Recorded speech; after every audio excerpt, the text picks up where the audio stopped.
السلام علیکم ورحمۃ اللہ تعالی وبرکاتہ۔ حضرت ابن عمر رضی اللہ تعالیٰ عنہما نے کہا، رسول کریم علیہ الصلوۃ والسلام نے واجب ٹھہرایا صدقہ فطر کو غلام، آزاد، مرد، عورت، بچے، بوڑھے، ہر مسلمان پر 1 صاع جو یا کھجور، اور حکم فرمایا کہ نماز عید کے لیے نکلنے سے پہلے اس کو ادا کر دیا جائے۔ تو صدقہ فطر کا وقت بتایا جا رہا کہ نماز عید سے قبل ہم ادا کریں تو یہ صدقہ فطر ہے۔ اور یہ کن کی طرف سے ہے؟ غلام ہو، آزاد ہو، مرد، عورت، بچے، بلکہ جو بچہ عید کے دن پیدا ہوا ہے اس کی طرف سے بھی صدقہ فطر ادا کریں۔ نماز عید سے قبل پیدا ہوا اس کا بھی صدقہ فطر ادا کریں۔ بوڑھے، ہر مسلمان پر صدقہ فطر ہے۔ صدقہ فطر مالک نصاب پر واجب ہے۔ اپنی طرف سے، اپنے چھوٹے بچوں کی طرف سے نکالے جبکہ بچہ مالک نصاب نہ ہو، اور اگر بچہ مالک نصاب ہو تو صدقہ اس کے مال میں سے ادا کیا جائے۔ صدقہ فطر کے مسئلے میں بھی مالک نصاب وہ شخص ہے جو 52.5 تولہ چاندی یا 7.5 تولہ سونا کا مالک ہو، یا ان میں سے کسی ایک کی قیمت کا سامان تجارت یا سامان غیر تجارت کا مالک ہو، اور مملوکہ چیزیں حاجت اصلیہ سے زائد ہوں۔ سامان تجارت تو سمجھ میں آتا کہ تجارت کی چیزیں، تجارت کا سامان غیر تجارت تو ہم جان لیں کہ ہمارے گھروں میں کئی ایسی چیزیں آج ہماری خواہشات میں سے آ چکی ہیں کہ جو سامان غیر تجارت ہیں، تو لہذا ہم اس صورت میں بھی وہ ساری چیزیں زائد مال میں گنی جائیں گی۔ ہم دکھاوے کے لیے آج کے دور میں شاندار بڑی ٹی ویاں لگا رہے ہیں، گھروں میں ٹی وی لگائے جا رہے ہیں، ساؤنڈ باکس لگائے جا رہے ہیں، تو یہ چیزیں جو ہیں سامان غیر تجارت ہے، لہذا ان چیزوں کو بھی شامل کیا جائے گا زائد مال میں۔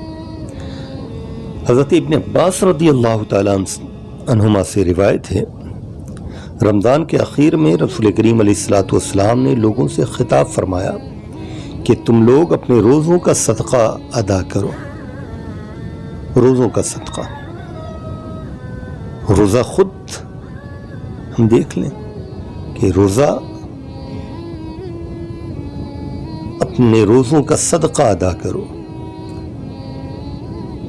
کیونکہ رسول کریم علیہ الصلوۃ والسلام نے اس صدقہ کو ہر مسلمان پر مقرر فرمایا ہے۔ حضرت ابن عباس رضی اللہ تعالیٰ عنہما فرماتے ہیں،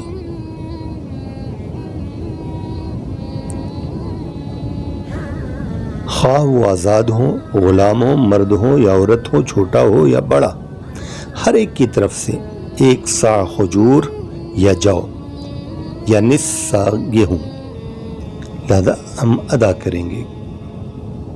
گھر کے ہر فرد کی طرف سے، چاہے غلام ہو اس کی طرف سے بھی ہم ادا کریں گے۔ گھر کے چھوٹے بڑے تمام کی طرف سے جو گھر کا ذمہ دار ہے اس پر لازم یہ ہے کہ وہ صدقہ فطر ادا کرے۔ حضرت عبداللہ بن ثعلبہ رضی اللہ تعالیٰ عنہ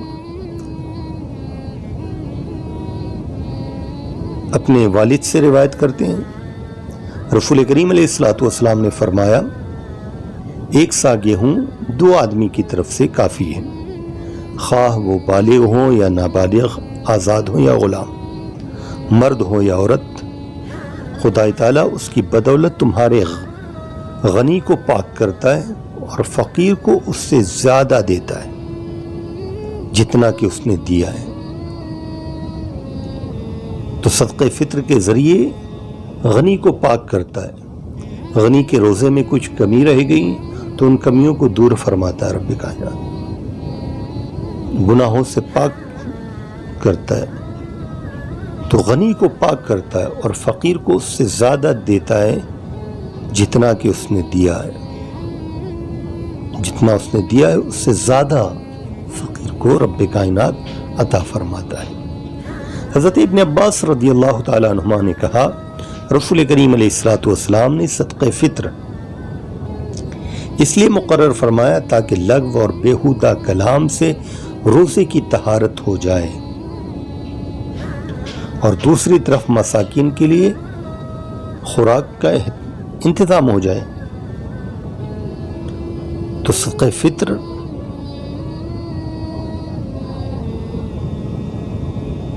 کیوں پر لازم کیا گیا؟ صدقہ فطر اس لیے مقرر فرمایا گیا تاکہ ہم روزے کی حالت میں جو بیہودہ باتیں بکتے ہیں، گالی گلوچ کر دیا کرتے ہیں، غیبت و چغلی تک سے نہیں بچا کرتے، اپنی زبان کو لغو باتوں فضول باتوں سے بے جا بک بک سے نہیں بچا کرتے، تو لہذا صدقہ فطر کے ادا کرنے کے سبب ہمارے روزے کی کمیاں دور ہو جاتی ہیں.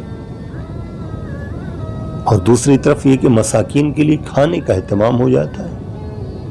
مسکین غربا و مساکین کو آپ دیتے ہیں، ان کے لیے کھانے کا اہتمام ہوتا ہے. ہم دیکھیں رب کائنات کی کریمی کے ہر موقع پر ہم پر ایک حقوق، اسلامی طور پر ہم پر ایک حقوق رکھے گئے، غربا و مساکین کا ہم خیال کریں.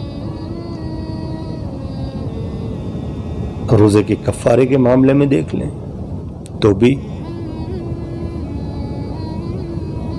کہ ہم پے در پہ 60 روزے رکھ لیں یا پھر 60 مسکینوں کو 2 وقت کا کھانا کھلا دیں، کفارہ ہوا کرتا ہے روزے کا. تو اس معاملے میں بھی ہم دیکھ لیں کہ غربا و مساکین کا خیال کیا گیا ہے. عبادت آپ کی خیال غربا و مساکین کا کیا جا رہا. تو ہمارے مال میں بھی غربا و مساکین کا حق ہے، ہم مال کے حق کو ادا کریں. حضرت خولہ رضی اللہ تعالیٰ عنہ فرماتی ہیں کہ رسول کریم علیہ الصلوۃ والسلام سے میں نے سنی کہ آپ نے فرمایا بے شک یہ مال سرسبز اور میٹھا ہے، جو اس کو اس کے حق کے ساتھ لیا تو اسے اس میں برکت دی جائے گی. اور بہت سے لوگ جو اللہ کے اور اس کے رسول کے مال سے نفسانی خواہشات پوری کرتے ہیں، ان کے لیے قیامت کے دن آگ ہی آگ ہے کہ یہی مال ان کے لیے قیامت کے دن آگ ہی آگ ہوگا.